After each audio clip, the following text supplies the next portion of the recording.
Okay. Good evening, everyone, students, ladies and gentlemen, uh, everyone who's following online, also, and of course, Miles. Welcome, everyone. So it's my pleasure to welcome you here to the final lecture of this year's Stadssalon Urbain, a collaborative effort jointly organized by the Brussels Center of Urban Studies and the Brussels Academy. My name is Stefanie van de Voorde. I'm affiliated to the Vrije Universiteit Brussel Department of Architectural Engineering and also a board member of the Brussels Center of Urban Studies. For those of you who are already also there in the inaugural lecture of the Stadssalon, I already mentioned there how grateful I was towards Lena and Bas and all the others that they gave me the opportunity to organize this year's lecture.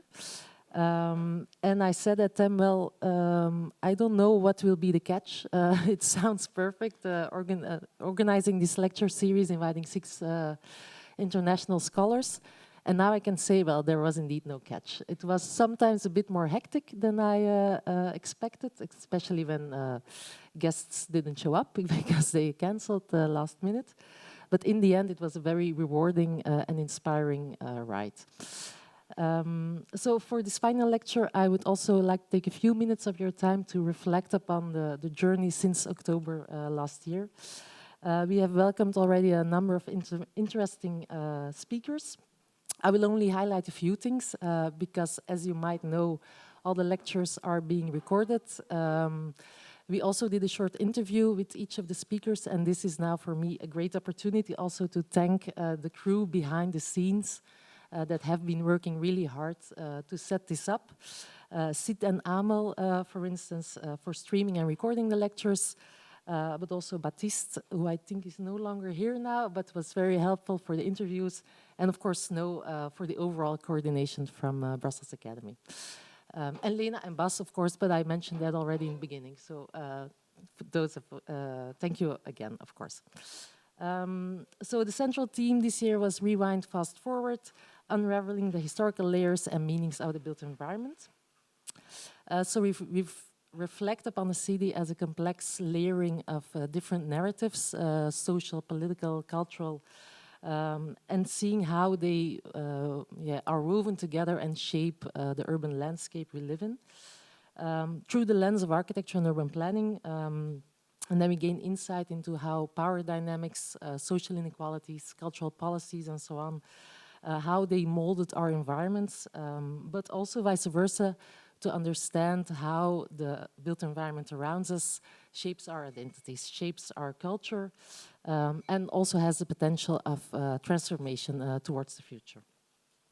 And this was also demonstrated really nicely by Barnabas Calder, actually, who talked about the use of energy and how it exploded since the 19th century, changing form follows function to form follows fuel, if you remember. Talked about greenwashing and how much cold showers you need to take 680,000 years to be exactly to make up for one building to be demolished and replaced by another one. He also fulminated against hotel rooms that they were completely deprived of any climate, memory and culture. And such thermal practices was also the topic of Daniel Barber, who stepped in for Sabine Barle. He explored how the thermal interiors of our built environment shift the way we practice architecture, but also the way we live in the city. And he encouraged us to go from efficiency to sufficiency. Try to avoid being locked in systems of water, energy, and materials, but really try to adapt our behavior in a way to not need those things anymore, and also a cultural shift in how we design the built environment.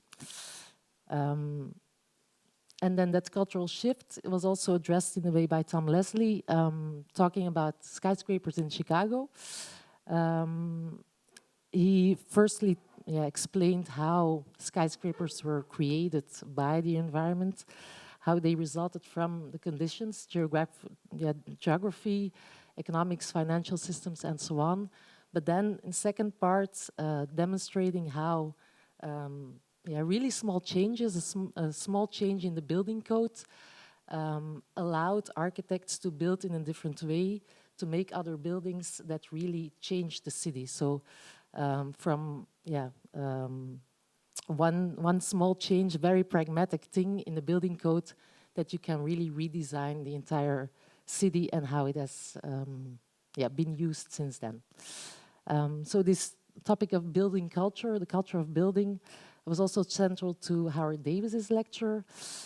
He talked about some of these early projects in Mexicali, for instance, and where it's all about habits and techniques, and especially working with a lot of people together, involving the local people. That is really crucial to make a system work in a way.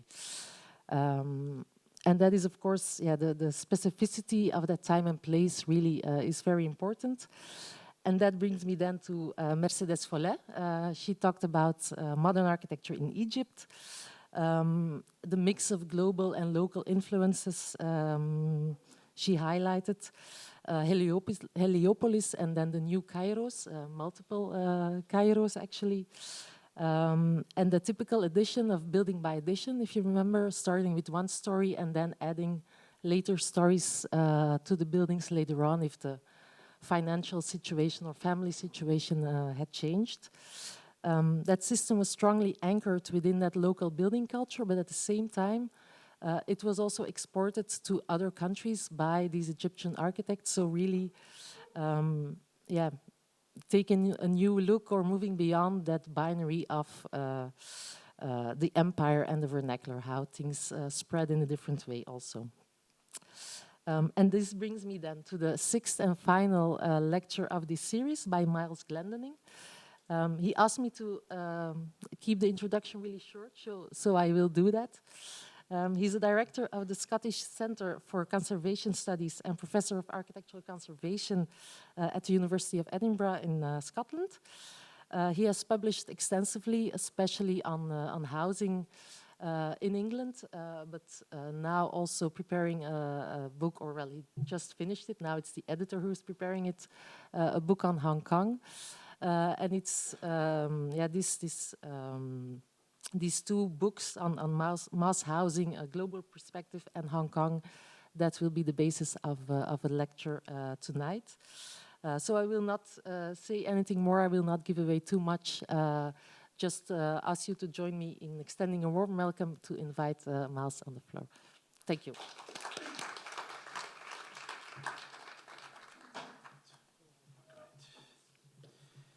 Great. Okay, well, thanks very much. So in this lecture, I want to talk about the potential role of tangible cultural heritage in the development of local cultural identities in Europe and elsewhere, and to argue that this needn't be confined to easily preservable traditional style monuments, but also can be expanded by including one of the broadest categories of everyday built heritage, namely the vast areas of state-supported housing complexes for lower income citizens, especially in tall apartment blocks, especially in Europe, built in the post-war reconstruction decades, but in many other places since then. I want to spend most of the paper in kind of defining, characterizing this particular heritage historically, especially in Europe, but also in relation to the very different conditions in Eastern Asia, and particularly stressing the combination of like thematic unity, but also regional diversity. And then in the last part of the talk, I want to just talk rather more briefly about how, with its immediacy in the life of citizens, mass housing, potentially it could help in developing a locally embedded heritage for all, and maybe even help in local community building and community struggles against forces like residualization or social cleansing. Now, the overall theme of mass housing as a source of local identity was inspired by the experience of researching and writing a couple of books recently that Stephanie mentioned. Firstly, this global history of mass housing that was published by Bloomsbury a couple of years ago. And secondly, a more specific book on the history of public housing in Hong Kong, which I'll come back to later on. So, in the first half of the lecture, I want to talk about post-war mass housing historically, both in a European context, but also elsewhere in the world, and especially in Eastern Asia. And I want to argue that in both cases, mass housing can potentially extend the traditional heritage idea of the spirit of place and even a kind of local vernacular identity, even a heimat, beyond easily preservable traditional style monuments to take in one of the what's a very broad category of everyday built fabric. So what I want to do is to first of all define this and you can kind of historically say how this came about, and then in the later part of the lecture to think about how it can actually potentially impact on people's lives.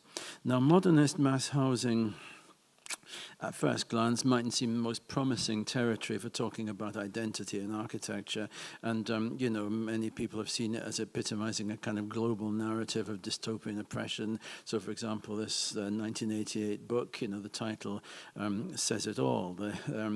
Now, contrary to those narratives of mass housing as a force of overwhelming global sameness, the mass housing book takes a different standpoint, significantly influenced by the historical concept of multiple modernities, and argues that modernist mass housing, far from being a monochrome desert of uniformity, was a global landscape of riotously colourful variety and complexity, and responding both to the diversity of the modern state, but also the permutations of modernist architecture. So, local history is deeply conditioned by the interventions and policies of individual states and places, both at a national and regional and local level. But architecturally, I'll argue, while the modern movement made sweeping claims of universal applicability, it always combined these with an open embrace of national and local variety. Now, these diverse sort of microecologies need to be more widely contextualized, as otherwise there is a danger of a sort of national silo mentality in historical interpretation. So accounts in France, for example, they've tended to focus on the grand ensemble, and in the former USSR, it's all about prefabrication and standardization, and in the USA, it's all about racial stigmatization. In Britain, it's all about local, so-called council housing, housing as local politics. So I think these micro-narratives have to be correlated with each other and to try and identify key transnational themes, because all these complex patterns didn't just sort of spring into being. The mass housing did spread across the world in a sequence of in a chronological sequence.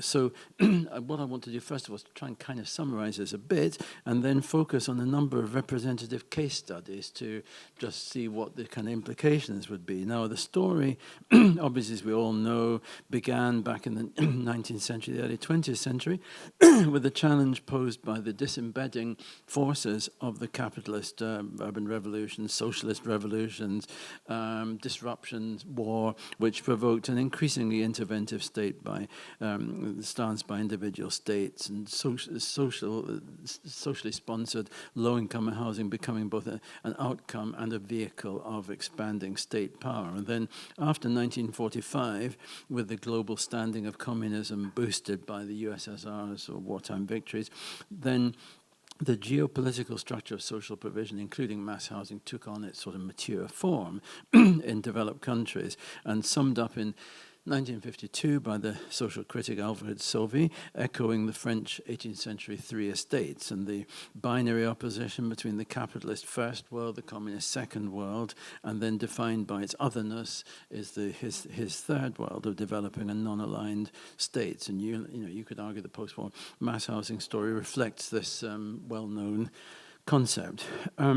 Chronologically, post-1945 mass housing also had quite a strong narrative structure with a succession of overlapping peaks, beginning with the First World programs, most of which kind of continued at a high level throughout the Trente Glorieuses till the 70s, and then on to the communist Second World, where things only really got moving in the Khrushchev years in the later 50s and kept going up until the collapse of the socialist bloc around 1990. Now, within the developed world after 1945, almost all the existing states of the first and second worlds had developed their own distinctive patterns of social provision and housing production. And it was paradoxically the modern state, in all its diversity, that provided the real backbone of the mass housing modern vernacular heritage. And the underlying agenda being to use housing to define membership of the sort of national, the imagined community of national society, but the results varying radically in each country or city. There were constantly fluctuating, social, political definitions of the housing problem, constant debate, who should be the recipient of state support, striking a balance of affordability, ethical prioritization between the poorer citizens and the middling income groups, left and right, sort of feeding off one another with doctrines like, Catholic-dominated Christian democracy competing with socialism through the sort of own social programs, and don't think of the Taya law and Bonfort and so on, and communism appropriating capitalist organizational doctrines like Fordism and mass production. Organizationally, a wide variety of financing and organizational regimes, some of them direct agencies of the cities, of the state itself, including the rather distinctive council housing national system that predominated in Britain, where municipalities directly built and rented out public housing. More typical in Western Europe, as you'll know very well here in Belgium, are the sort of arm's length private philanthropic cooperative agencies, companies with state support, arm's length public agencies, and then going on to like state sponsorship of private enterprise building, which is sort of rather off my story. But some systems highly centralized, as in France, the Grand Ensemble, the large-scale industrialized construction. Very different, on the other hand, was the continuity in West Germany's decentralized and the hyper-practical, the Gemeinnützig housing policy from really ultimately the 1890s to the 1980s, only punctuated by the rather strange episode of Neue Heimat and its disappearance, and then the kind of evolutionary jumps in Italian mass housing from sort of like Christian Democrat vernacular to this industrialized in the 60s and 70s. So that each one has its own sort of its own balance of forces and influences. And then at the same time, limitless rhetoric about social need, framed often within Enlightenment terms of universal rights and ideals and so on. Solving the housing problem, fighting the slums, the disgrace of homelessness and stuff. But unfortunately, what the story in the mass housing book repeatedly demonstrates is the uncomfortable reality that the real driving force of mass housing construction are very often locally specific political pressures and emergency pressures and governments catering for their own. Governments have almost invariably offered mass housing aid to people whose support they needed rather than those who were in the worst need. So although Eastern European socialist states made a lot of their copious provision of low-rent housing for all, in fact, their system incorporated a lot of concealed inequalities, and including a wildly privileged system of high-quality housing for like party elites and stuff. At the level of architecture too, individual countries had a strong diversity and developed their own variants of the supposedly universal formulae of international modernism. Now, of course, like most post-war mass housing architecture is, of course, significantly shaped by the avant-garde stuff, Corbusier, Team 10, the dense cluster planning, brutalism, etc. But I think we need to always beware of excessive reification of architectural creativity, much more significant or relatively impersonal contextual factors like land control, density pressures, building industry organization. Lots of kind of local permutations, in any individual place. So it's rather difficult to apply these sort of high architectural terms like brutalism and so on with any meaning to these forms.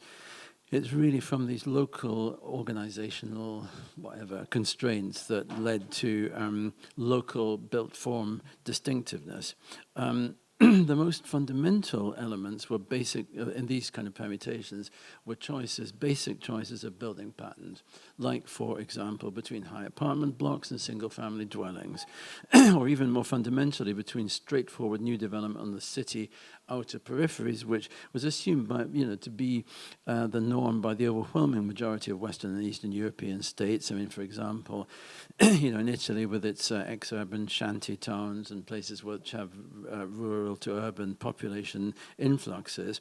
And then on the other hand, the preoccupation in English-speaking countries and with their dilapidated inner urban industrial housing, leading to a huge emphasis on radical surgical slum clearance in inner cities, a pattern in Europe largely confined to Britain and Ireland, but also found on a large scale in other Anglophone countries, like in the slum clearance or urban renewal programs of the US, which I'll kind of come on to very briefly in a minute.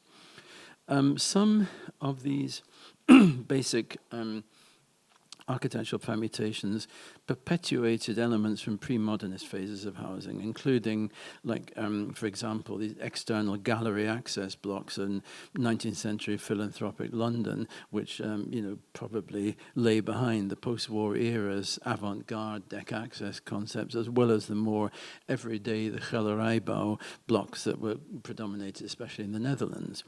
So, the architectural history of modernist mass housing, Corbusier et al. Notwithstanding, is really an exercise in local as much as global macro history. So to try to demonstrate how all this diversity played out at both an organizational and architectural level, I'd just like to spend the next few minutes taking a closer look at a couple of groupings of one or two groupings of countries in both Western and Eastern Europe, trying to argue how strong local specificities were played out against the backdrop of some common regional features of organization and architecture. So like aggregated subdivisions within Europe as a whole, but whose common features only accentuate the individuality of the countries and cities. Now, of course, we would hardly need to go further than here in the Low Countries, with the combination of the common, the social, the religious, the principle of verzuiling and the different forms in Belgium and the Netherlands, but along with strongly contrasting physical developmental formulae of, on the one hand, the planning-led discipline and the reconstruction in rows of the Galerijbouw blocks in the Netherlands, and then the more individualistic formula here. But as you all know that kind of thing already, I'll just take as my main Western European case study group the case of Scandinavia and the Nordic countries. Now, not least because this is the area of the First World that, most commonly seen as the core of the social democratic approach and supposedly one of the most homogeneous regions in its supposedly empiricist post-war housing architecture. But what interests me also is the strong divergences in social housing provision. Now, I won't bore you with exact statistical tables about housing tenure, the proportions of home ownership, co-op housing, apartment blocks, single-family housing, but there are huge differences.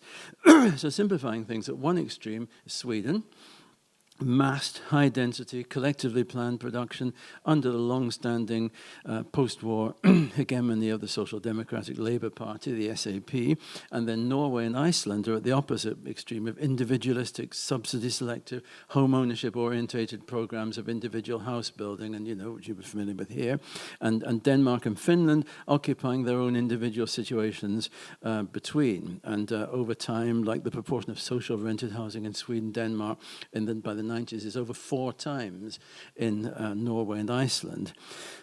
Likewise, in terms of national self-image, there were sharp differences. And the SAP Sweden stood apart from the others in seeing itself as an international leader, developing a sort of national superiority complex after 1945, rather like in France and Singapore. So, for example, in 1974, Sven Bengtsson, the research chief at the National Social Insurance Board, he boasted that, quote, housing and planning in Sweden is at an extremely advanced level compared to the other Western democracies. Discussions and disputes which take place in Sweden are already far in advance of those which are taking place in other countries. Conversely, matters which are still hotly contested in other countries have long since been settled in Sweden. So, architecturally, unlike Anglophone slum clearance, in the Nordic countries, peripheral development was almost universal, but it took radically different forms. So Sweden built this ideologically high-profile, massive program, the Million program, in the late 60s, early 70s, and you can see the criticisms already starting of it, whereas Danish housing architecture was more subtle and low-key, rather sort of low-rise, sort of picturesque housing, and a more complicated and less sort of monolithic organization. In Finland, following the renowned President of Tapiola, the public dislike of any urban density, there's a much more selective building of flats in social housing. And then in Norway and Finland, Norway and Iceland, high blocks are even more thin on the ground. But what's perhaps more striking than all this more sort of blatant Western diversity is that when we move on to the second world of state socialism, despite all the kind of preconceptions of communist grey homogeneity, similar pattern applies there too. Within the increasingly now well-researched area of the mass housing of the USSR itself, I think that there were strong variations and fluctuations, a state of perpetual semi-warfare between the somewhat better resourced housing efforts of central government department enterprises and the efforts of local city or rayon Soviets. And in the design field, the powerful city design institutes complicated grand pan-Soviet narratives with lots of regional standard series, and which is not surprisingly increasingly emphasized in recent Ukrainian research about the inventions of the Kiev Design Institute and its architects, and on the right there. But then elsewhere in the state socialist world, only some aspects of the sort of regular Soviet approach were reproduced, and even in the more immediate Soviet bloc. There were big divergences. So, for example, the emphasis on state-supported co-ops in Poland and Czechoslovakia, and above all the GDR, and often rather eccentric design outcomes like these Polish wave blocks, the sort of curved blocks in Gdansk, and then this aluminium-clad experimental block in Prague on the top, or the ingenious attempts in the DDR to adapt Plattenbau to historic context, like in the top right there. There were even more individual solutions in those European socialist countries that had openly split from the Soviet Union, which therefore had the kind of hothouse effect of existential external threat on the fostering of extreme housing solutions. And in the more autonomous cases of Romania and Yugoslavia, where I'd just like to focus on for a couple of minutes, this pressure sort of led in directly opposite directions. Now in Romania, an increasingly tight semi-Stalinist control was maintained defensively during the estrangement from Moscow, and especially under the post-1965, the so-called national communism of Ceausescu. Romania was rather unusual in having a rather shorter ascendancy of orthodox international modernism, just like a few years in the early 60s. And Romanian mass housing and urbanism was above all a matter of fitting into an overall context that was quite conservative in character and inherited a lot of things from the interwar era of a kind of vernacular modern Haussmann style of grand boulevards and urban intensification that took hold as the low early post-war pace of apartment building quickened from around 1957 and then really accelerated after a devastating earthquake in 1977 and into a program of demolition and so-called systematization of villages and stuff. Now, Romania, in Yugoslavia, like Romania, the post-war planning and housing policies could hardly have been more different from the Russian or USSR norms. Tito's Yugoslavia combined a multinational internal structure with an all-pervasive national organizational discourse of constant reorganization and decentralization, ultimately amounting to anarchy and then eventually obviously leading to like civil war. And partly as a result, its architectural outcomes were among the most spectacular and individualistic in post-war Europe, foregrounding public architectural competitions and creativity, and resembling Western mass housing architecture rather more than the Soviet preoccupations with standardization and standard types and stuff. Following the break with Stalin, a reaffirmation of international modernism followed straight away, and then gathered pace in a whole succession of idiosyncratic modernist developments in the 50s and 60s and 70s, and including an urbanist trend of medium-rise conglomerate mega developments, often on city outskirts, like at Split 3 or Novi Zagreb in Croatia. But head and shoulders above all these was Novi Beograd, a new Belgrade, which was Yugoslavia's sort of semi-equivalent to Brasilia, as a unifying new capital, a single vast concentrated zone of architecturally, in inverted commas, progressive elite housing that was started in 1956 and dedicated to the upper professional, military and government strata of Yugoslav socialist society. And the years from 1966 to 7 onwards, there was an explosion of high-density area block projects in Novi Beograd, very, very variegated in architectural approach with, kind of high towers, but also featuring certain common elements, like a sort of Brasilia-like arrangement of open columned ground floors, including local shops and cafes and community facilities. And the culmination of Novi Beograd was blocks 61 to 64, which are in the top right there, with two parallel rows of step-clustered blocks up to 20 stories high, designed by architects Milenia and their husband and wife team, the Marusic's, really something that is not really matched even by anything in Moscow or Leningrad. So that's the historical diversity of mass housing in post-war Europe, West and East, and the first and the second worlds. But what about outside Europe? Well, elsewhere, there's a similar level of diversity at both the regional and country and city level, and distinctive massive mass housing patterns in both North and South America and Oceania, with North America and Australia linking to Britain in favouring public housing authorities, and most famously in New York, in the case of the famous New York City Housing Authority, or NYCHA, and organizations that were often closely bound up, as I said earlier on, with programs of radical urban slum clearance or slum reclamation, as it was known in Australia. In Latin America, on the other hand, the diversity of mass housing came especially from the frequent alternation of authoritarian and democratic regimes, the addiction to spectacular sort of gestural housing campaigns, whereas in the global south, the relative weakness of many newly independent states may ensure that the large-scale mobilization process needed for mass housing only rarely gained a kind of critical mass, and quite often in hybrid post-colonial societies like Israel or Kuwait, which were able to do big mass housing programs. But a significant exception to that was Eastern Asia, where the Japanese-led invention of a new formula of state-directed so-called developmental capitalism generated significant outputs of mass housing, just as energetic as in the First or the Second Worlds, but which mostly avoided any welfare state social entitlement policies. Now, and the cases of Hong Kong and Singapore, the sort of housing power of the individual city reached an all-time maximum. And I'll come back to the case of Hong Kong in greater detail in a minute.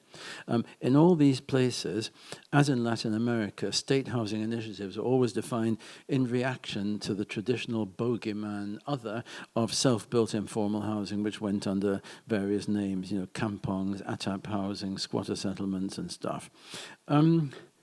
And the 21st century programs of countries like Singapore or South Korea revived and even accentuated the strong state formula, even right up to now, while radically intensifying the modernist architectural formula of mass apartment construction. And these efforts are often, characterized by very strong local identities, especially in the micro-statelets of Hong Kong and Singapore, which began with a similar starting point, but then hugely diverged. And here's Singapore's rather disciplined state system.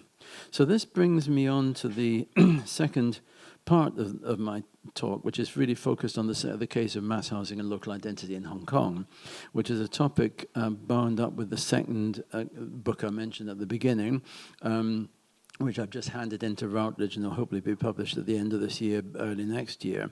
It's a completely different kind of coverage of mass housing focused on a single small territory and looking in great detail at the decision-making processes and architectural patterns of its housing program. And whereas the earlier mass housing book was largely based on secondary reading and extensive field work, the Hong Kong book has required lots of research in government files over a number of years in the Hong Kong Public Record Office, intensive field work, and then also interviews with a large number of key actors, really stretching right back to the early post-war period, well, in fact, even in the case of the chap at the bottom right, to the interwar period.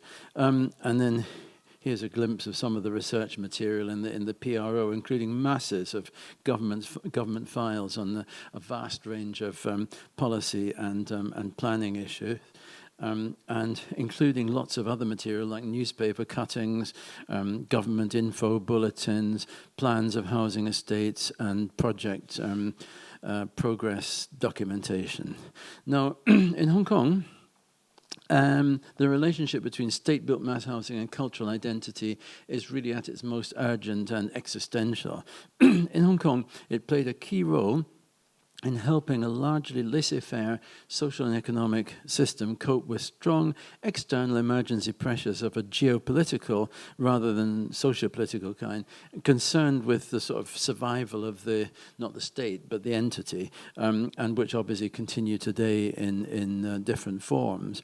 In Hong Kong, the now over 70 years old mass housing program of the Government Housing Authority and its predecessors, although on the surface explicitly non-ideological, have always been in reality driven by far more urgent underlying pressures than those of the orthodox European welfare state, namely the fact that the territory is a barely tolerated capitalist enclave attached to Communist China, swamped by refugees from that system, and then underlying this with a fundamental existential threat to its own identity from its impending reversion to China in 1997. Now here we have identity of a rather different sort from the rather abstract, almost leisurely cultural identity I've been kind of talking about in relation to Europe.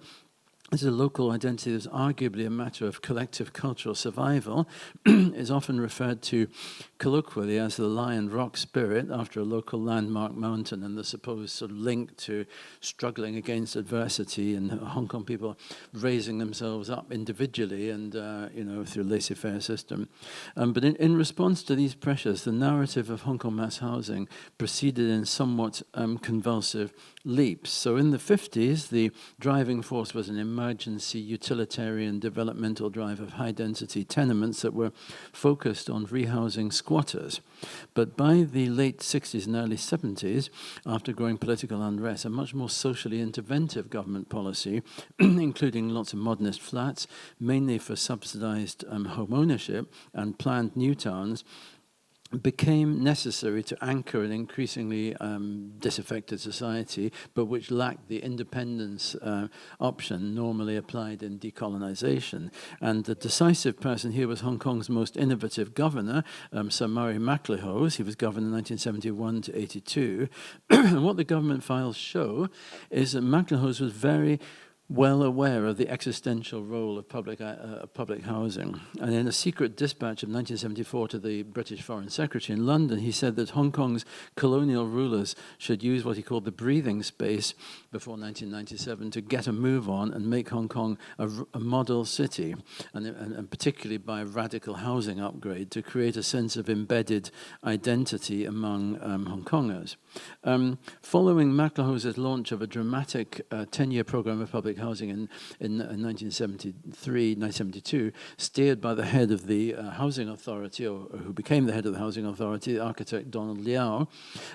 Housing Authority architects, or Housing Department architects, responded to the severe shortage of land in the territory because of prioritizing of land for private sector, with an increasingly, a rapidly increasing stress on high towers.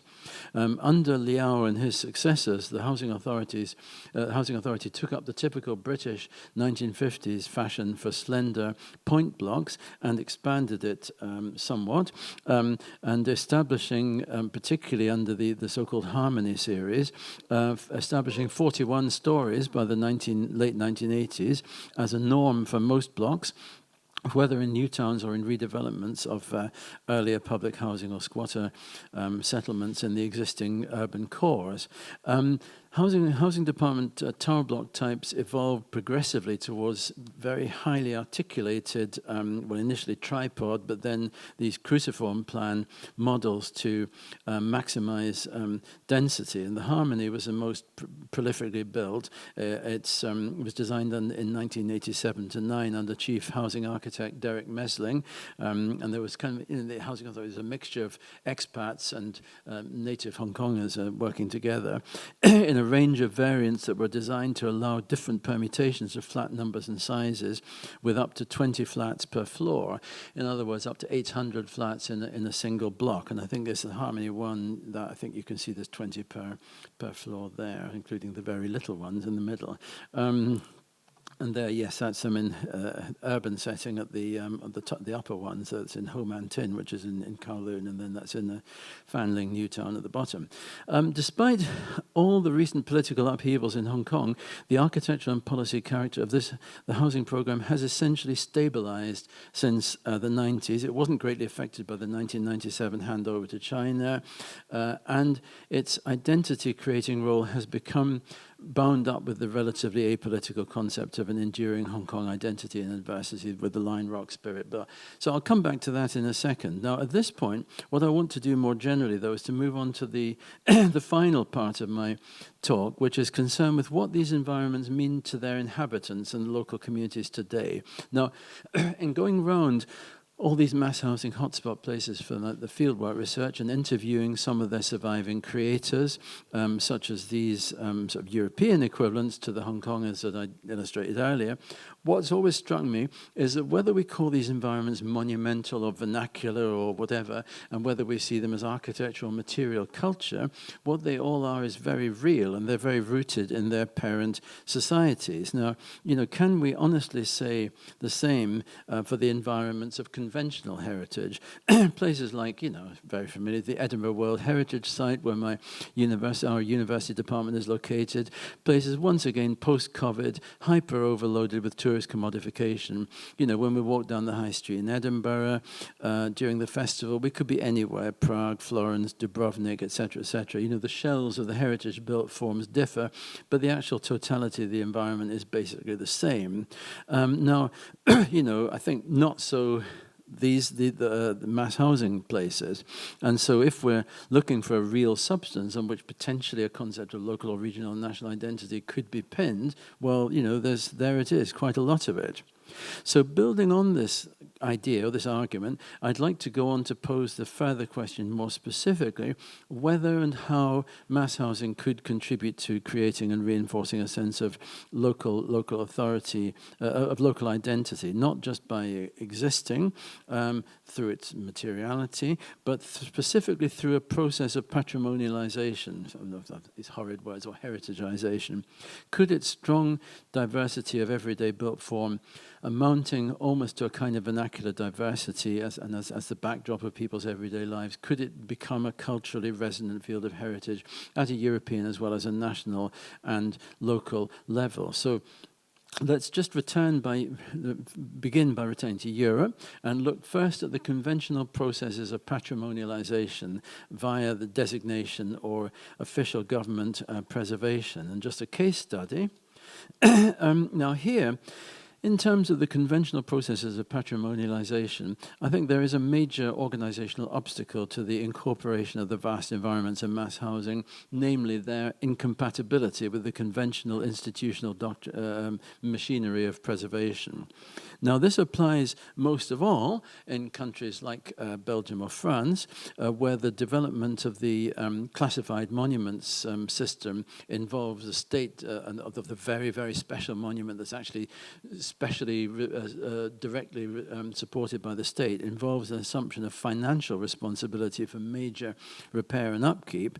But even in the majority of Europe, where this doesn't apply, and like the system of listed buildings in Britain and Scotland doesn't imply any financial responsibility by the state, nevertheless, the traditional art historical arguments of artistic merit and rarity tends to channel official mass housing protection towards sort of arguably unsuitable old-fashioned hierarchies of art historical esteem and heritage valorization. Just to take one example, that of England.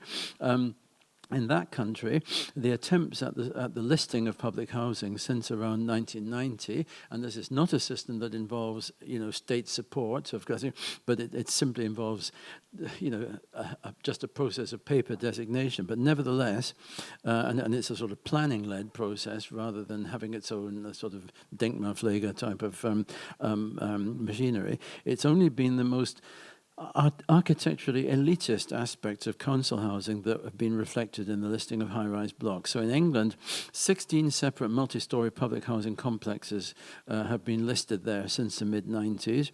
No less than 13 of these are in London, and most of them designed by high-prestige private designers, rather than reflecting the rather strong diversity of organisational and everyday building patterns of post-war council housing.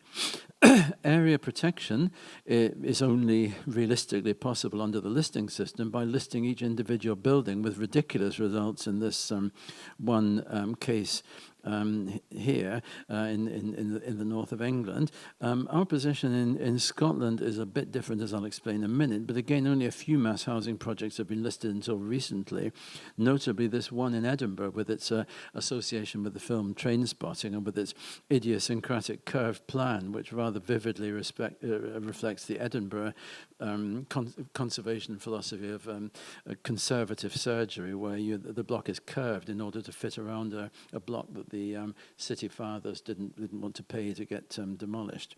Now, perhaps this restricted approach merely reflects the reality that, with only a few exceptions like the still lovingly preserved complexes in Red Vienna, maybe some of the lovingly maintained housing areas in, say, Denmark, it's impractical, both in resource and reputational terms, to systematically preserve these environments on any big scale through the conventional mechanisms and values of architectural heritage, as opposed to simply looking after them as material substance. And given the likelihood of radical redevelopment that also faces many of them today, one obvious substitute might be an agenda of systematic recording, where you could have a much broader and more inclusive approach. One obvious vehicle for this sort of approach is Docomomo. Whose very name puts documentation first before conservation. Documentation including not only built form data, including contemporary historic images, documentary info, also issue-related records like interviews with key actors or research data from archives. Docomomo's main recording effort on mass housing, in collaboration with Edinburgh Uni, is the online open access Docomomo International Mass Housing Archive, which is a sort of repository. I wouldn't call it really a database because it's not really searchable, but anyway, about 35,000 recent images of mass housing across the world. And just to be topical, this is the Ukraine header page. The all-inclusive approach potentially possible with systematic recording is seen also, for example, in some governmental inventory efforts in Europe, such as here in Belgium. The detailed online database of all social housing estates in Flanders, compiled a few years ago by the government's heritage agency.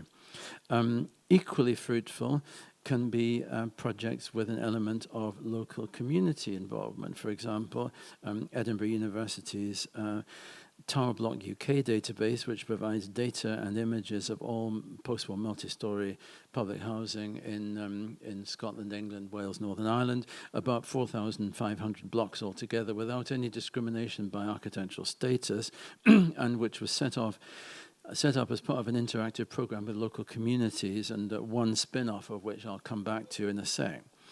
Equally, you can envisage thematic projects with a degree of engagement with the inhabitants and users of mass housing. So, for example, this recent project on Scottish new towns, which was supported by the Leverhulme Trust with grants, including quite extensive engagement with local communities and inhabitants of new towns. So these documentation and engagement projects are all very good, but could mass housing heritage also provide the basis for a more activist identity promotion protection process? Now, certainly at its most dramatic, mass housing could become seen as some kind of existential heritage, as with the symbolic role of housing in the 1930s defense of Red Vienna, or perhaps a potentially similar role in the current destruction of Soviet-era mass housing in Ukraine, much of it locally designed. Now, that's obviously an extreme situation, but Hong Kong is arguably not far off an existential situation, as geopolitics has always been in the background of all housing efforts in the territory. And in the current crisis, with its discontent at the erosion of the one country, two systems system, the role of public housing is a bit of an uncertain one. On the one hand, the social infrastructures built up from the MacLehose years onwards, including both the public rental housing and the so-called home ownership scheme, have done a lot to build up the feeling of Hong Kong as a home rather than a glorified transit camp. Feelings that underlie a lot of the recent political discontent. Yet, undeniably, there's also a strong practical feeling across society that housing, especially for the young, has become, impossibly unaffordable, and even more so than in European countries. Now, it should be emphasized, of course, that Western-style discontent at so-called alienating mass high-rise blocks is not a factor in this at all. Nobody's unhappy with the built forms of what's being produced, just people feel there's far too little being built.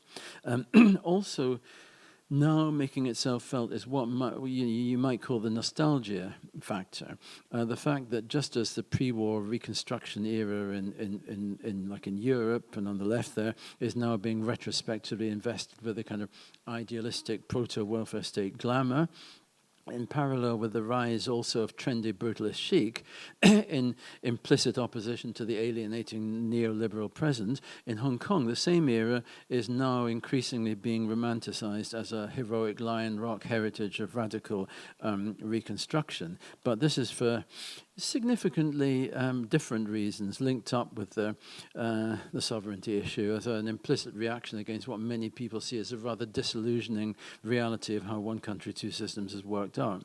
Hailing the Murray-MacLehose era or the late colonial period in general, including its New Towns program, as a heroic heritage of social idealism might be potentially a safe way of distancing one's identity from what's happening now, in particular the growing vociferousness of the patriotic discourse. And although, unlike in many Western countries, the public housing program still continues today, the heroic heritage discourse can also, in the process, rather sneakily highlight the apparent inability of successive post-1997 administrations to consistently match the public housing output of the colonialists in the 80s and even in the 90s. So really, all in all, this is a potentially highly contested legacy in terms of collective identity in response to geopolitical existential pressures. But in most European countries, arguably the greatest threat to local identity comes not from external warfare or geopolitics, as in Ukraine or Hong Kong, but from the more insidious and incremental workings of capitalist commodification and globalization, which began to impact on social housing through residualization and privatization, ultimately demolition and dishousing, somewhat more in some countries than in others, and somewhat earlier in some places, like in Britain, but which have now spread to many other places. It's a scenario that was played out quite early on in the pressure cooker housing conditions of London and southeast of England, for example, at the notorious regeneration of the Haygate estate in London, town and the dispersal of its community, but is now potentially popping up just about everywhere. For example, in Cumbernauld Newtown, where the town's entire stock of perfectly good tower blocks, originally built ironically for executive hire rental public tenants, has been bulldozed in the last couple of years by a real estate style housing association, the ironically named Sanctuary Housing Association, in effect decapitating the town and rendering it publicly invisible, or in the Windford estate in Glasgow, where increasingly radicalised local residents are trying to block proposals by a local property, semi-public property company to bulldoze high-rise blocks as part of a suspected social cleansing agenda. But might it be possible to combine an element of conventional patrimonial mechanisms with community mobilization? Now, an experience that I've had of a sort of hybrid of the two in the northeast of Scotland city of Aberdeen has suggested that might, given certain circumstances, be the case. Now, Aberdeen is a city with a rather sort of distinctive tradition, both in architecture, as a self-styled the Granite City, and in municipal pride and care for its civic assets, and almost uniquely in cities in Britain with a large multi-storey council housing stocks. So far, none whatsoever have up till to now been demolished.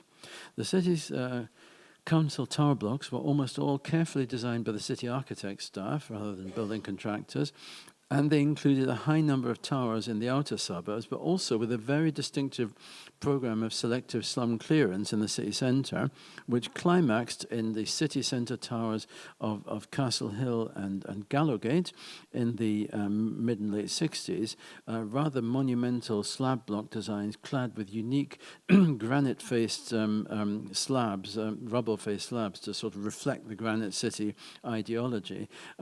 Owing to the smallness of the slum areas in Aberdeen, some of these towers were partly justified not just by housing need, but by being integrated into a rather boldly designed inner ring road, creating typically 1960s ensembles of traffic architecture. So a combination of somewhat stately tradition and 1960s modernity, and there you can see one of them visible at the far end of the city's main Granite City street, Union Street, which is sort of early 19th century neoclassical street. Now, in an illustration of how one community agitprop initiative can potentially feed into another in unexpected ways, at the closing conference of our Tower Block UK project in Edinburgh in 2018, and there you can see some like a slideshow going on, a presentation precisely about regeneration scandals in London. And when we were then actually visiting Cable's Wynd, the curved block in Leith, we were approached by a small delegation of Aberdeen tower block residents who had travelled down to it, and led by the legendary Aberdeen community activist Leonora Montgomery. And you can actually see in the foreground there of that picture Leonora and her friend Betty in the from the back. They were worried that these city centre blocks might fall victim to a social cleansing regeneration scheme like the Haygate in London. And they asked, might it be possible to try and bolster their defences against this kind of real estate-led demolition? And so I suggested, well, what about trying to get the city slab blocks, the centre, listed? And I said, I'd try to help in any way that, it might be an indirect way to nip any redevelopment plans in the bud, hiding the sort of social activism motivation in a conventional heritage valorization cloak. So I sort of did this listing proposal up, and the case for listing had to be justified exclusively in terms of the architectural and historic significance of the blocks. And this was eventually successful in the case of the two sites arguably at most risk of regeneration, Castle Hill and Gallowgate. And the line of argument followed was that the blocks architecturally were not that they were some kind of poetic works of avant-garde modern masters, but were with their granite finishes that they were somehow a kind of local or place-specific regional heritage. So we were able to kind of weaponize the conventional terminology of architectural merit, in effect to defend the social assets of a low-income community. Now, admittedly, City Council is still pretending that the buildings haven't really been listed at all, and having failed in a public inquiry to get them all delisted, it's now engaged in a so-called consultation exercise with residents, with demolition as one of the options. But hopefully, this listing of the 5 most important city centre slabs will have nipped in the bud any temptation to regenerate these high-value city centre sites and disperse the local communities that have persisted there, which would be rather a sort of a negation of Aberdeen's otherwise excellent record in thriftily husbanding its housing assets, But obviously, here I'm kind of straying out of the field of heritage, strictly defined, into the area of local housing policy and regeneration, which is where I began the talk. So I think probably at this point, I kind of bring the lecture to a close. Just to sum up, I think what I've tried to do in the lecture is to suggest that modernist housing is not only a strong expression of local identity in historical cultural terms, which we sort of know already potentially, but is also potentially a fuel for community activism in the future, but that its patrimonialization or heritageization is difficult, as we all know, and perhaps sometimes can most profitably take forms other than straightforward monumental preservation, whether it's recording or activism, somehow teaming up with activism campaigns. So how that would be relevant to the situation here with the more, it'd be interesting to discuss that. Thanks very much.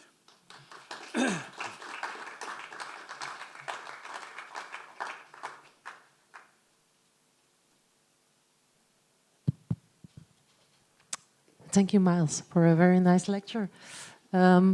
A lot of example passed in the last 45 minutes or so. So, any questions? I think we do have an international audience here as well. So maybe you recognize some of the things in your hometown. Who dares to ask the first question?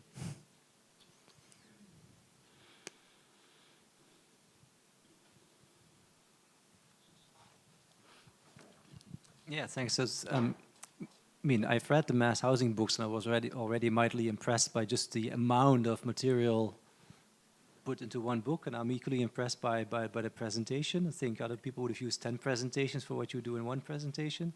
And that's a compliment, not a critique. My question is a bit really about the empirical material and a bit about methods. So less a question about, let's say, your analysis, but the amount of material you process in order to develop your argument is massive, literally speaking. So do you have any particular, let's say, techniques to deal with the amount of material? Well, the first thing is that with the exception of like 1 or 2 cases like Hong Kong, Singapore, and Britain, the entire book was based on secondary reading, and that really has some problems essentially, because you really, although I've kind of got like basic reading knowledge of most sort of like Germanic languages and sort of like Romance languages, anything that's other than those, you're then dependent on English, and it's really it can lead to some very patchy coverage, and also what it can lead to is mistakes, because you're just dependent on what these people say. I can't check what if somebody's writing about mass housing in Thailand or something, I have no way I can check. I just have to take if it's in somebody's thesis or it's in an article somewhere, and you get also a potential bias towards books written by Anglophone authors about it's trying to get away from this. So, for example, in France, like the book written by Kenny Coopers or something, and trying to have to get something different from that, or or by Yves Blau about Red Vienna or something. There's a sort of temptation to just parrot what these Anglophone people say. So it really is it's a major. That was a major issue. So, and I think in the light of that, I would sort of like to think of the book more as being something that's a pointer for people in, researching their own, people who've got, command of their own language, sources in their own language.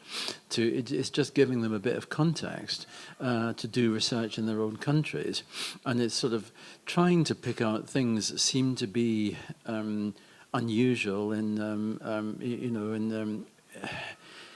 terms of regional. So, for example, in West Africa, for example, there was a major thing that Côte d'Ivoire seemed to be somewhere that had, for various reasons, in the 1970s, started a big state-supported housing program. It was all of single-story housing and for owner occupation, but nevertheless, it was very, very tricky to find any sources of it. I mean, there was one a couple of theses in French about it and so on. But at least I could sort of say, well, I think Côte d'Ivoire is quite important, but it's really, Ivorian historians. They would need West African historians, and places that do seem to have try in the global South, but to develop kind of organized programs, and ones that don't have the state structure to allow that to happen, So, for example, I mean, like in India, there's a lot of attempts at state, by regional, by state housing authorities, and whereas in Pakistan, that doesn't really happen, and it sort of sounds a bit weak to say that you've done it, but, there you are. So that's really for other people to try and, it's just trying to provide a bit of material and a bit of comparative thoughts that the European ones are a bit different because, obviously, there you could sort of read stuff a bit more in the original languages and stuff, and then you could sort of begin getting more complicated relationships. But again, you're slightly dependent. I mean, all my stuff about Belgium vis-a-vis the Netherlands. I mean, there'll be a million simplifications or caricatures and that, but it's just or what is the importance of Versailles or something? That's that's just my. But somebody researching it they would come to a different conclusion. But.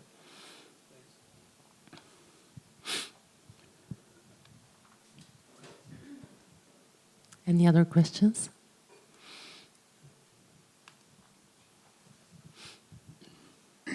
Thanks a lot. I want to echo my colleague in congratulating you with a very rich presentation. I learned a tremendous amount. And I want to ask a little bit about the final proposition about using heritage to counter potential displacement, gentrification. I mean, you talked with the occupants, with the tenants. How do they see this? Because there's also a lot of talk about this is a problem. Yeah. So the two ladies who came, who are activists, they were very definite what they wanted, and Leonora in particular. I mean, she's a kind of like a community leader in Aberdeen, and a bit of a local legend. But it's notorious that in Aberdeen, the occupants are not much worried about it yet. And that was the situation in Glasgow. Like 10 years ago, if people had started trying to do this in Glasgow, when there were a lot of housing complexes that were knocked down by this same thing called the GHA, the Glasgow Housing Association, which is basically a large property company, and so and nobody objected to them at all. So all these went, I mean, there was like one huge one with 10, 20-story slab blocks called Sides Hill, and it just simply vanished, and nobody said anything about it. Whereas now, this Wynford thing, it's happening all at last. I mean, this is almost like, this is very much a case of stable door and the horse is bolted, but Aberdeen people haven't yet, and partly because the City Council hasn't demolished anything. The City Council has been very good, so it's a bit unfair, really, to sort of pick on them. But, Leonora and Betty thought, really, no, we need to get something done. And I thought there was, it was actually quite a good listing opportunity. These people are trying to get these blocks listed, but they've been too much altered. They wouldn't have made a good, they were actually turned down for listing. So it just seemed like a good opportunity, but there wasn't a lot of, other than Leonora and Betty and some of their friends. And ironically, the blocks that got delisted after the public inquiry included Leonora and Betty's blocks. But they were sort of, so it generally takes a fairly invasive amount of experience. Like in London, there's a lot of very radicalized people, but that's because they've had a lot of demolitions already. So No, I am a bit conscious that in Aberdeen it's very difficult to get people sort of fired up about it, you know. But there we go, you know. Can I ask a follow-up question? Yeah, absolutely. Yeah, I also wonder because, I mean, when you reason from a place like Brussels, there's a number of areas here where where social housing is seen as well, problem areas, or kind of there's some kind of spatial stigma to that. To what extent is changing the discourse as, you could say, material heritage, or potentially maybe even immaterial heritage as a way of living in a certain way? Is that helpful to counter that spatial stigma and but that would require some connections to the residents. Yeah. So. Well, certainly. I mean, there's quite a bit of that going on in Hong Kong, but not really with a. I mean, obviously the whole issue of the gentrification and clearance and so on, that's specific to certain countries, and in other ones that there aren't. It's not happening. I mean, certainly in former socialist countries, there's no suggestion of that at all, because all the blocks were kind of individually, they were handed over to their tenants, you know, kind of individually. So there's no mass demolition, other than in Umbau-Ost in East Germany. But other than that, that's not happening at all. So, you know, the kind of the need to create these sort of identity narratives and so on rather differs in different places, you know. But certainly in Hong Kong, there's a lot of that, but not tied to anti-demolition campaigns, you know.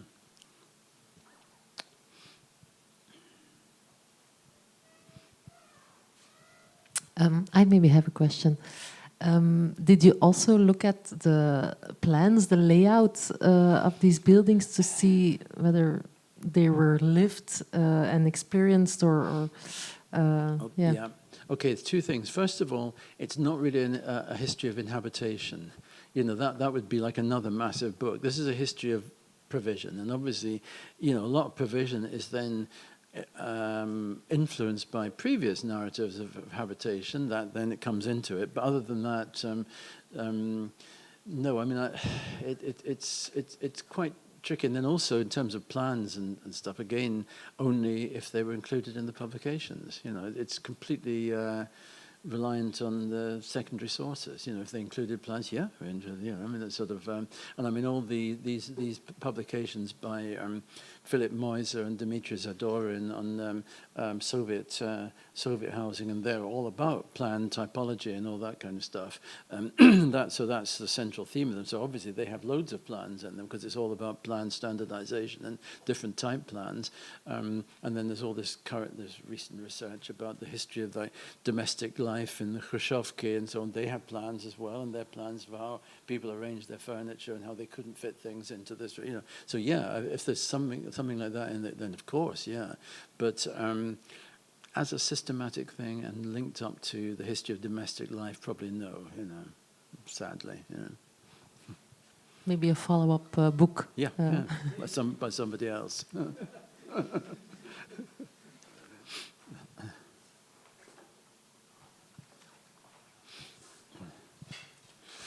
I have a question that ties into what was said previously, and it's about your position as an expert or not. So how do you feel your own positionality in this? Because I mean, you're an academic, but you're also very much. You mean in relation? You mean in relation to the campaigns against demolition? Yeah. Oh, So how do I you have to see? keep myself very So obviously I had to make the listing proposal because I sort of. Although I'm actually just about to put in another listing proposal for something else, and what I've decided to do with that one is we'll do it through Documoma Scotland. It'll be like anonymous, but no, I had to be rather careful about.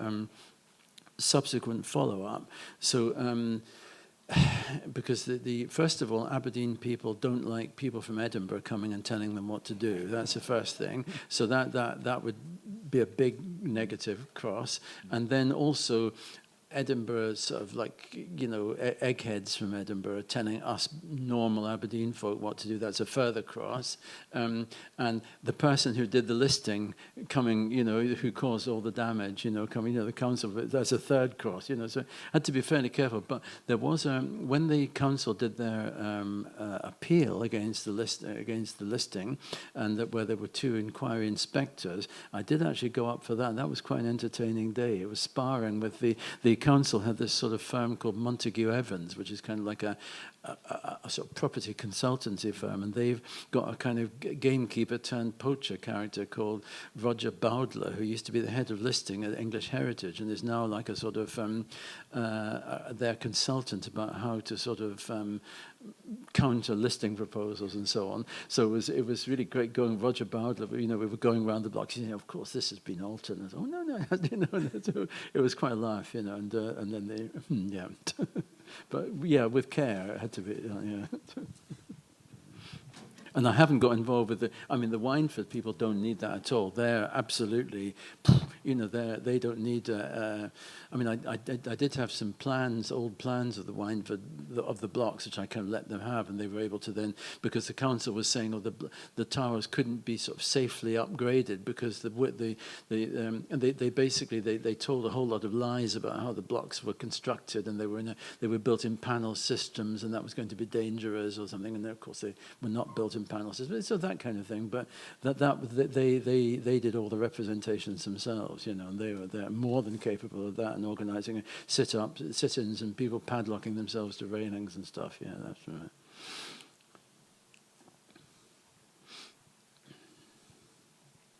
Anyone else wants to ask? Oh.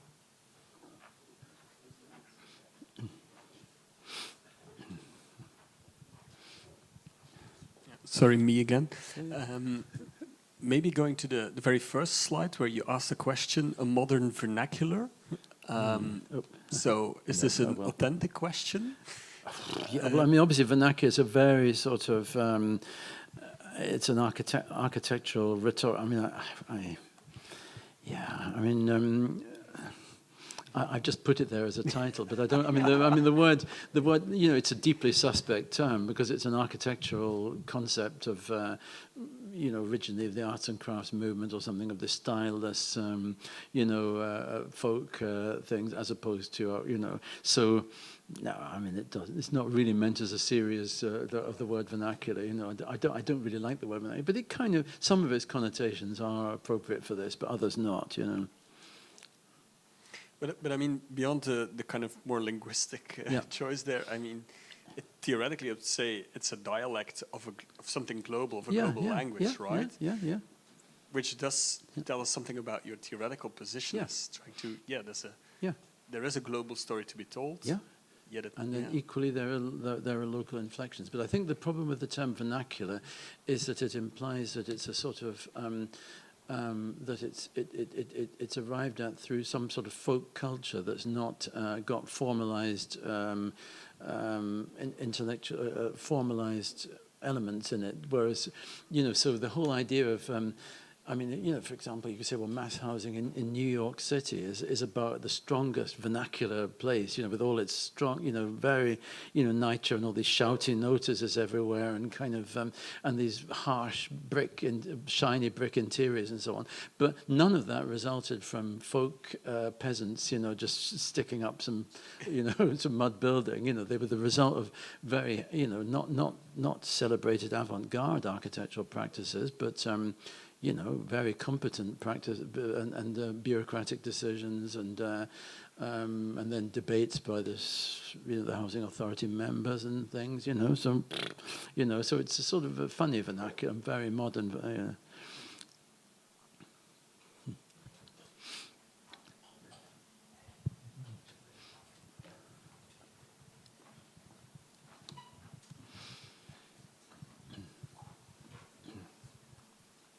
Thank you so much for the presentation. It was really rich. We're coming from a short excursion in Tallinn, Estonia, most recently, and I think it's interesting in this regard to talk about heritage and memory and think about which kind of memory the state wants to preserve or not, for example, and especially talking about the mass housing. And we saw, for example, in Tallinn that pre-Soviet architecture was much more preserved. Correct me if I'm wrong, I'm not pretty sure of what I'm talking about, but I had the impression that pre-Soviet architecture was much more appreciated or preserved than Soviet architecture, or even monuments that were related and so listed already as Soviet monuments were left in this kind of decay or more sauvage. So I was wondering how what you were talking about, which is interesting, how this could be seen in this kind of with this kind of positionality. Yeah, well, you know, clearly in the former socialist bloc, it is there is the complication that it's both potentially yes, as a local identity, but also it's a positive heritage, but also everywhere it's a potentially hurtful heritage or difficult heritage as well because of the whole Soviet thing. And all these countries seem to be kind of getting around it by trying to say, well, actually, yes, under Soviet rule, under Soviet power, we had a lot of local agency or something like that. That's a sort of main. So you know, a lot of in Estonia, I mean the you know Docomomo Estonia, and like historians like people like Mart Kalm, or in Lithuania, Maria Dramaite, their strong argument is that yes, these are Soviet things, and of course they reflected they were, and then from a Baltics point of view, they were under foreign occupation. They weren't kind of intrinsically part of the Soviet Union. They were occupied by the Soviet Union, and yet the you know there's a lot of pride and also, you know, recognition of older designers, the fact that design processes in the Soviet Union were quite sort of, in some Soviet republics, were quite sort of like gender equal, for example. So there are lots of older women designers who are sort of identified as having been really quite influential in housing housing design. So obviously, yeah, the pre 1940s, you know, that is inevitably going to be more highly valued in the Baltics, but and it's going to be easier to preserve because it's in a more conventionally sort of preservable locations, and also, you know, inevitably these areas. The mass housing areas have a higher than normal percentage of ethnic Russian inhabitants, and you know all these kind of difficulties. But nevertheless, and there is the more general issue that these, you know, in the Baltics, these were all, just as everywhere else, mass privatized and handed over to people. So they're not threatened with demolition at all, really. They're like places like Laznamai or Vaika Osmai or something. You know, then nobody's going to knock them down. And Vaika Osmai in particular, with the kind of wacky circular layout and so on. You know, so. But clearly, the whole post-socialist thing of having very large areas that are on the one hand quite socially well accepted, but on the other hand gradually becoming a bit more dilapidated is a problem. And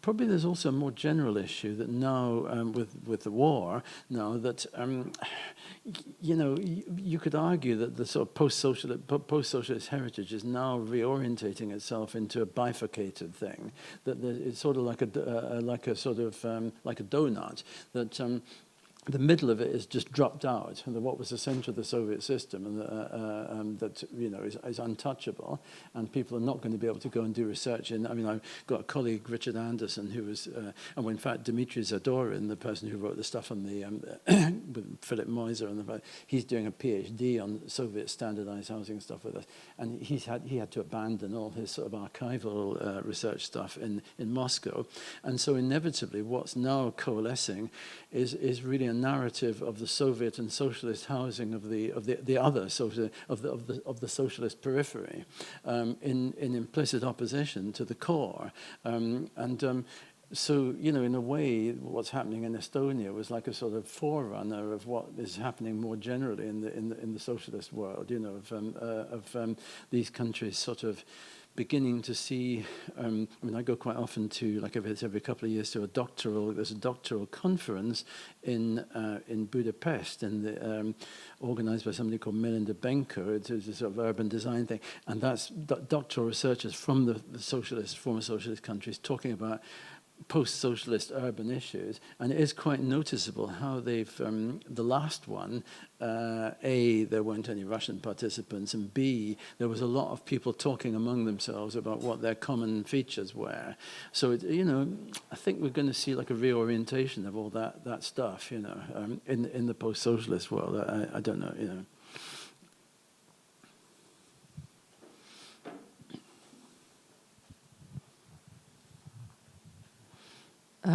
I want to maybe ask another question, which maybe combines the last two. The term trendy brutalist chic was really nice, I think. Is that also something that affects the discourse, not just politically or ideologically, how we appreciate those buildings, but also purely the changing aesthetic perceptions of it?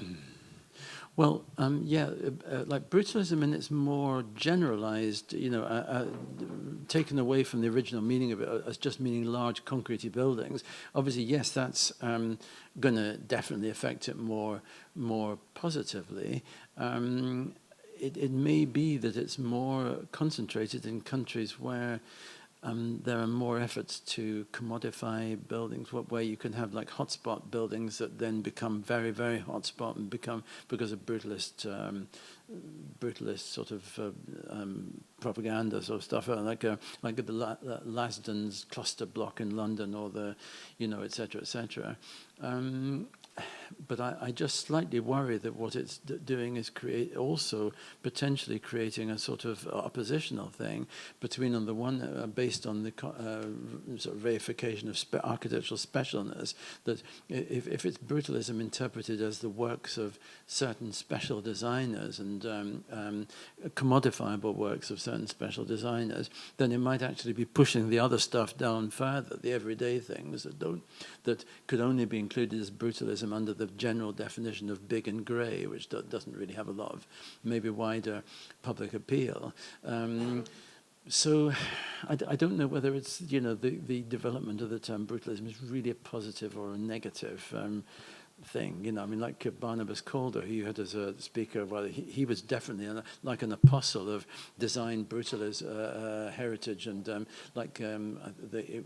work of Dennis Lasden. He's like an expert on Dennis Lasden, or in his pre-ecology phase, and he was sort of very much, you know, Lasden is somebody who was you know, an architect's architect, and people now hail him for his you know, individualistic concrete solutions. But that's, you know, Lasden held everyday council housing in Britain in contempt. And, you know, on the occasion that Stefan Matthesius and I went to try to interview him, and he was one of the sort of rudest people that we'd ever interviewed. And he said, "What, you know, what you're writing about these rubbishy places?" And, you know, I thought, God, what a snob, you know. But sort of, so I think and that kind of thing has kind of continued in the sort of historicization of these things, you know, that there's potentially a two-tier system, but I don't know, that might just be Britain, I don't, you know. Yeah, maybe it can also work the other way around, that because of the increased attention for it, that the term brutalist now we can open it up more. Yeah, definitely. Yeah, no, it could become a broadening out term. If it's detached from the hyper creators, and I mean, it is a bit difficult because, you know, in the contemporary modernist architecture, the sort of importance being given to individualistic architectural solutions, and with metaphoric language and so on, is kind of more similar to the original elite brutalist people than the more general thing of just nice old concrete things, and Soviet concrete things. So, yeah, I think it's tricky, yeah.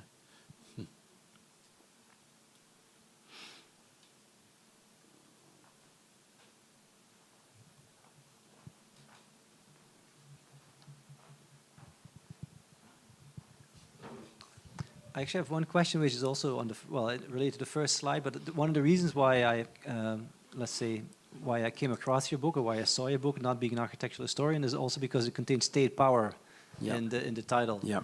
And you say relatively little about this in the presentation. But I mean, if I think, and I have a question about the relation between state power, the state, and community.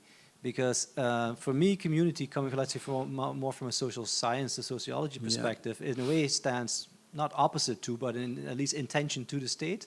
Whereas the very building, the very provisioning of mass housing is only possible with state capacity and very developed bureaucracies. Yeah.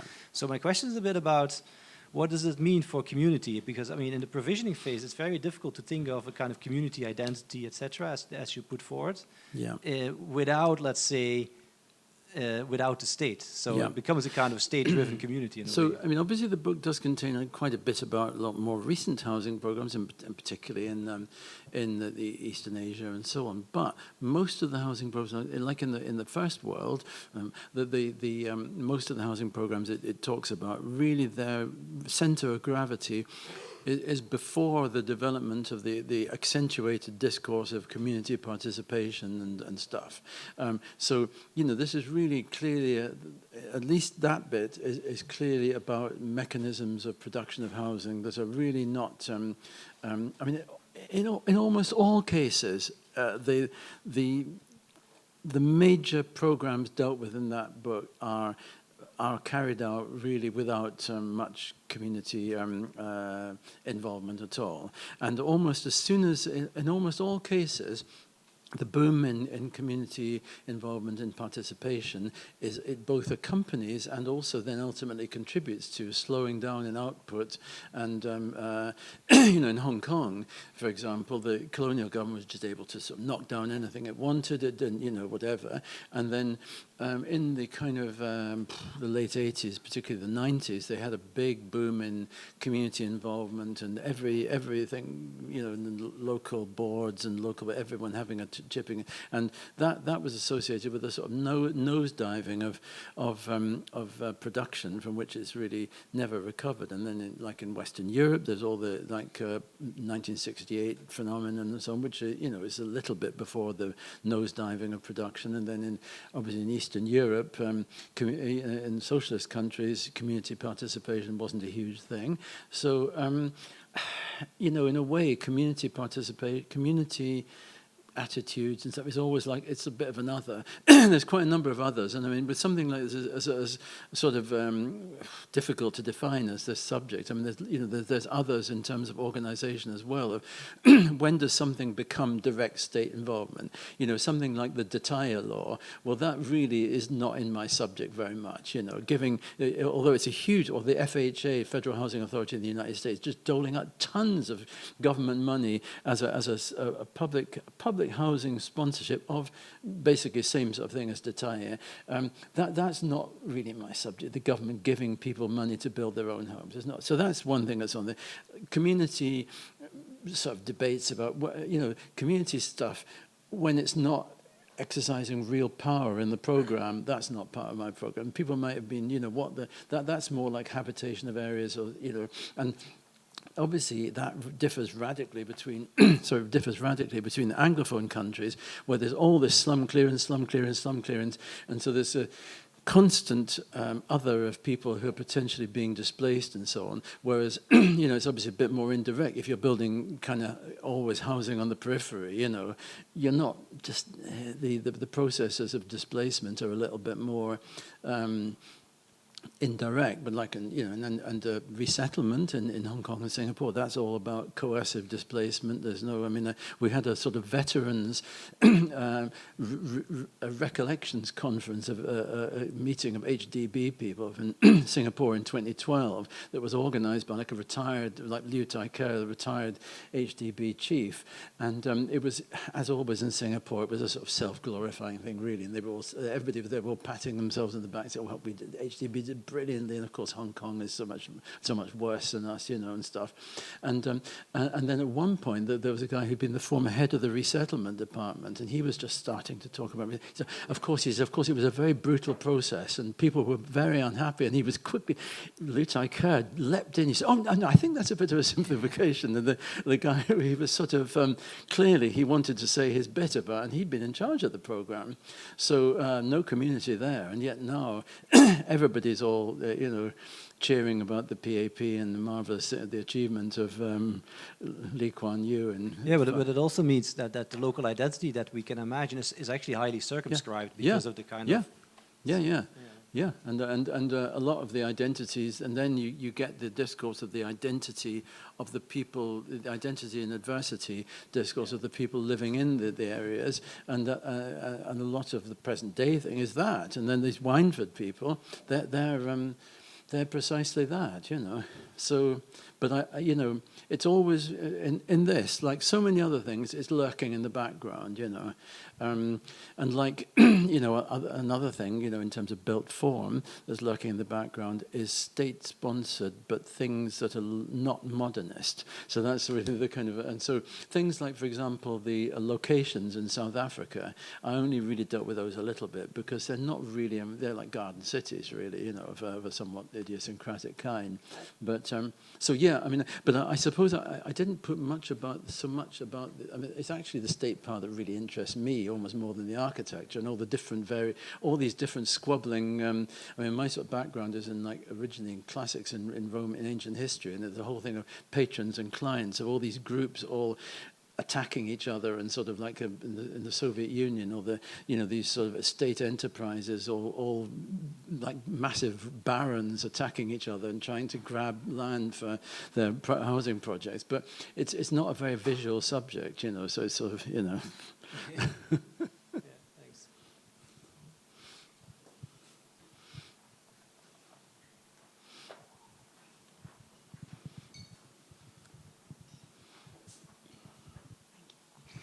And what about the Southern European countries? Yeah. You didn't also include them because they're not modern? No. There's a whole chapter, right? And they really interest me. The whole thing about, family, Christian Democrat family, I think, Italy, Spain. There's a whole chapter about Italy, Spain, Greece. It's a bit difficult to say anything about because there's almost no public housing in Greece. That was exactly also my question, if it's because they were not state-sponsored, but they were mass housing. Yeah. So it's only, I only include, in fact, Greece, the polykateki, and so that's really a classic example. They don't feature in the book at all. And likewise, like say loads of private apartment blocks in Sao Paulo or something like that. They wouldn't. They're not there because there are other borderline things, like, for example, in Toronto, they have some of the most striking, like, mass housing topographies of these kind of outcrops of very enormous blocks, but a lot of them are actually built for private rental, which in European terms is a bit counterintuitive, and being more and more of them. But I did include them in the book because they were built under very strong planning powers, and also like government mortgage things. So they were a bit like Detaille, but with all very big multi-story blocks, and with a very, very strong planning thing that created these high-density sort of hotspots. So, I sort of included those, but no, there's quite a lot about, like in Akasa there, on Southern Europe, and emphasizing the sort of tension between the sort of family public type system of and based system of provision, and and then the various political regimes, but particularly, like in Spain and Portugal. I mean, how what efforts they tried to make, under the, you know, Franco and so on, you know, and linked up with the church and that kind of stuff, you know. But certainly in Italy, the fascinating thing is the swing from Christian Democrat stuff in the 40s and 50s, and with the under Inacasa, to all this more industrial stuff in the 60s and mid 60s and so on, and then these fantastic sort of I mean, Italy has probably architecturally the most individualistic mega projects. I mean, there are some fantastic mega structural projects in Italy, which are, you know, mainly from the 60s. Under what's it called, the law, the 167 law, which is a kind of like a thing that. But anyway, yeah, it's no Italian mass housing. It's a sort of fascinating thing, you know. So.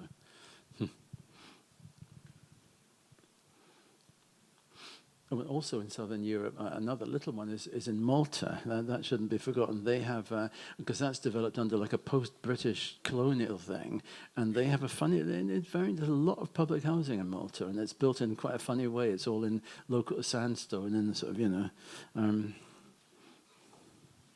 oops. Yeah. Any questions? Last call? No? Okay. Then I think we can end it here. Thanks again, Mal, for a very rich lecture indeed. And also everybody here for attending today and the other lectures in the series as well. It was a pleasure to host you and hope to see you all again next year for the next Stadssalon. Thank you very much.